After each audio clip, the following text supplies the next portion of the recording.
Whenever I went through my breakup, if you've been feeling like you want to take time away from Instagram, you will want to burn down your life. Hi vlog. I missed you guys so much. I really missed vlogging. Essentially, for the past month, my family has been visiting in some capacity. So my brothers came to visit Montana for the first time over Memorial Day weekend, and that was so much fun. I tried to film, and then we were honestly doing so much that the filming kind of like fell off, and it was nice to just hang out with them as well. But that was so much fun, and then they left, and the day after my parents came and stayed with me for 3 weeks. So it's been really busy. It's been really fun. It's just always so nice to like show your family and your friends all the places that you love or you live. So that was really nice. So I'm excited to get back into vlogging and actually have like time and space to edit and film and do all that stuff. So tomorrow I'm going to this basically like a real life art exhibit situation. It's called the Tippett Rise Art Center, and I found it a few years ago. But essentially you need tickets in order to get into this. They call it a campus, and it's like this outdoor space of huge art sculptures. Anyway, so I'm going there tomorrow with Adeline, so I'm super excited. And then tonight I'm just having a gorgeous solo night in. This is my first solo Friday in like a month since my family was here. So I'm so excited to be able to just like hang out. I'm gonna take you guys along with me for the weekend, and it should be really nice. So happy to be back.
Today's Sunday. I've had such a restful day. It's about 1 p.m. right now. I literally laid in bed.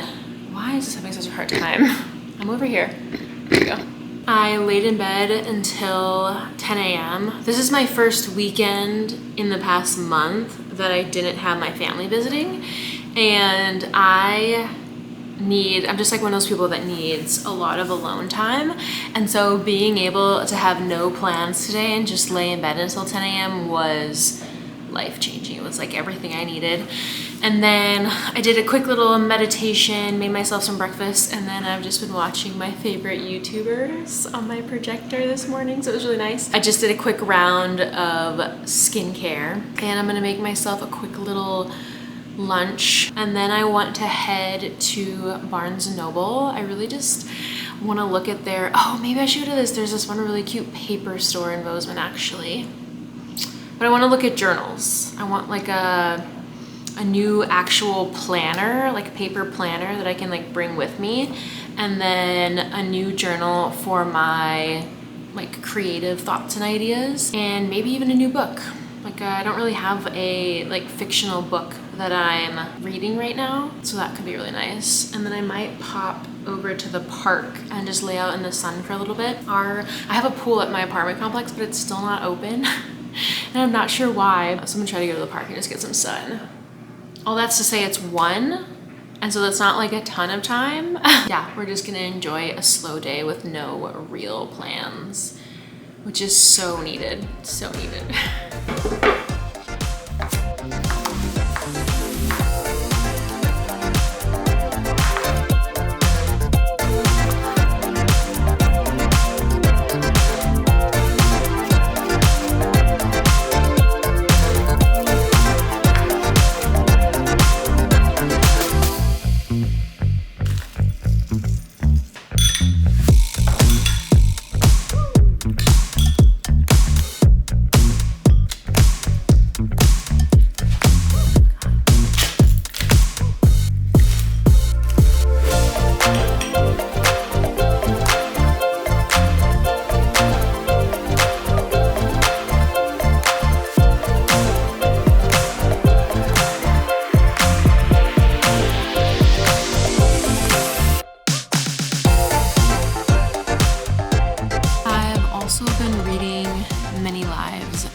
And this is the second time that I've read this book. I read it 3 or 4 years ago, but it's essentially a story of a therapist who found his way into past life regression therapy. And it's the story of this patient who essentially, in her in-between states of recollecting her past lives, these ascended masters now speak through her to this therapist about the purpose of life, essentially. It's like a life-changing book. The first time I read it, I was in awe. I'm reading it again, and I'm in awe again, and it feels like it's really like stretching my ideas and belief systems yet again. The moment I read it, I fully believed in reincarnation and past lives, and it just makes sense. So if you're curious and you want to read it, I would highly recommend. This feels like required reading to me at this point, but I also now feel like extremely called to do past life regression. They say that it's extremely helpful in releasing old traumas or karmas that you've been carrying along for many lifetimes that you haven't been able to release, that might also be affecting you in your present day reality. And I think that it would just be really helpful to kind of see what it's about and see if it's a positive experience for me. Whenever I went through my breakup, I started to develop this really strange, like irrational fear of getting stuck places. The place I've gotten to on my own is that I likely was in that small town for far too long, and I felt extremely suffocated there towards the end. And I think that my nervous system and my body was just in fight or flight for much longer than it needed to be. And I now experience these moments that have definitely lessened over the past year and a half as I've done more meditation and journaling and just kind of worked my way through it. But there are just scenarios that still occur where I'm in a certain room, on an airplane. It could be, honestly, like the environment isn't always the trigger. It's whenever I feel like I'm trapped and I won't be able to freely leave on my own terms. Which is essentially kind of how I felt at the end of my relationship in that town, because I knew that if I left, my relationship would end, which is what happened. Yeah, so now I'm just in these scenarios where I feel like I'm going to get trapped again, or I won't be able to escape or get out. It's like, it's really strange, and it's been difficult for me on a personal level because it feels really embarrassing. It's like not who I identify myself to be. I've always been this like very adventurous, like go with the flow person. Like it didn't matter, when or where. Like, I mean, I've traveled Nepal and Thailand, and now I find myself in these scenarios where I'm getting really anxious. It's, just really interesting. But obviously this is my experience. Sometimes I don't share these things because I don't want to trigger someone else. But also if you have anxieties or just kind of weird things that have come up in the past couple of years for yourself, like you're not alone. There's nothing wrong with you. It's part of the journey.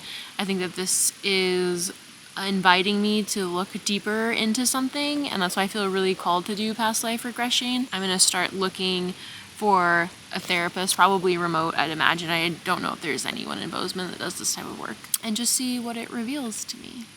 I did a small grocery haul just to get some like chicken and then my weekly flowers. So I'm gonna put these together. I just got this vase from the Four Daughters Flower Farm and I thought it was really cool.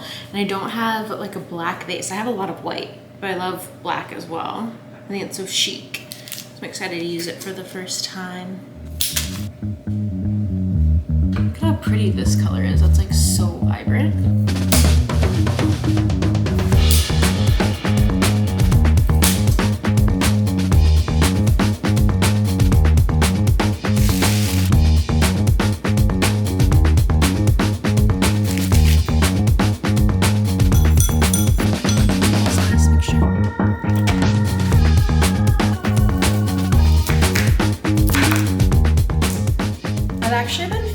Really weird about Instagram lately. I guess Instagram, because I don't really participate on TikTok. Like I'm on there every now and then. I don't really care about it. I don't understand it. Yeah, I guess it's just like Instagram because last weekend I took 4 days off. I was only gonna do like a day and then one day off Instagram felt really fucking good and I was like, guess I'm gonna do the whole weekend and then took off Monday and whatever. It was like 4 days and it was so nice because I feel like recently, and like if you know my past at all, I've taken like a full year off of Instagram. I've like deleted my page before. I've like, you know, used to do these like monthly detoxes and I almost feel like I need to get back to that place. But I do feel like it's been really like overwhelming and overstimulating lately. So today I haven't even really been on there. I think the thing that sucks is that Instagram is also like a search engine. So like even if you are taking time off of it, it is nice to use it as just like a tool to go and see like when a place is open or like what they're offering or things like that. That being said, I guess I'm trying to like navigate how I'm feeling about it and how I want to move forward because obviously I love participating on social media and just encouraging people and sharing stories and thoughts and ideas. And I do believe that that's so needed in our society. But I also am like, well, maybe I'll just really start putting more time into YouTube because long form content is just different. It feels different. You participate with it in a different way. Like, for instance, this video, I can't just all of a sudden share right here, right now. Like it has to go through a process of editing and vetting and making sure I have enough content to share along with it. And it's more so like this creative process versus just like sharing something to get it out into the world and it being more like an element of consumerism, I guess, kind of just allowing it to be consumed quickly. I have always loved slow social media. I've always loved YouTube. I've been making YouTube videos forever, hence why I'm still doing it. So I think that it would almost be really cool to just kind of focus a little bit more on YouTube and back off Instagram a little bit. So just trying to find the balance right now. But if you've been feeling like you want to take time away from Instagram, I highly encourage it. It's so good for the soul. I have quite a few like tips and tricks on how I go about it. I move my Instagram app every so often so that I can't just like unconsciously navigate to it. So I just did that today. It's just really good to take time away from that like speedy, like we're constantly consuming content and information and it can just get really overwhelming. So like taking a step away from it. Like this morning I just watched like a few like long form YouTube videos and vlogs and I just absolutely loved it because it almost feels like you're connecting on like a deeper level versus these like snippets of content that you're seeing. So anyways, that's just one of my recent thoughts. These look so delicious. I'm gonna roast these in the oven after my chicken is done. I'm super excited about the tomatoes. Yum, looks so good. It's Father's Day today, so I think I'm just gonna call my parents and probably read and have an early bedtime. Get ready for the week. Thanks for spending the weekend with me. Love you guys.